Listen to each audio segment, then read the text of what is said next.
கடந்த புத்தாண்டு தினத்தன்று சென்னை கீழ்ப்பாக்கம் மருத்துவமனையில் 3ஆம் ஆண்டு மருத்துவக் கல்லூரி மாணவிக்கு பாலியல் தொல்லை அளித்ததாக ஒருவர் கைதான பரபரப்பு அடங்குவதற்குள் அங்குள்ள வார்டில் இளைஞர் ஒருவர் நோயாளிக்கு பாலியல் தொல்லை அளித்த சம்பவம் அதிர்ச்சியை ஏற்படுத்தியிருக்கிறது.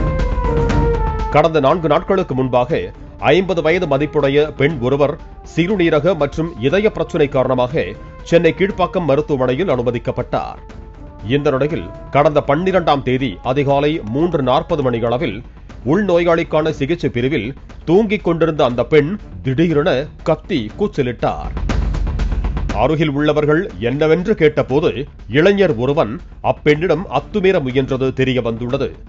உடனே அங்கிருந்தவர்கள் இளைஞனை பிடித்து தாக்கி KMC மருத்துவமனை காவல் நிலையத்திற்கு தகவல் கொடுத்தனர். போலீசார் இளைஞனை பிடித்து விசாரித்த போது ராணிப்பேட்டை மாவட்டத்தை சேர்ந்த 24 வயதான சதீஷ்குமார் என்பது தெரிய வந்துள்ளது.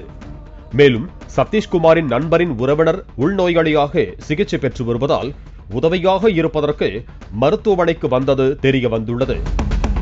சதீஷ்குமாரின் உறவினர் அதே மருத்துவமனையில் அட்டெண்டராக வேலை செய்து வருவதால் தனக்கு ஒரு வேலை கேட்டதாகவும் அதற்கு உறவினர் வேலை வாங்கி தருகிறேன், இரவு இங்கேயே படுத்துக் கொள்ளுமாறும் தெரிவித்ததாக கூறப்படுகிறது.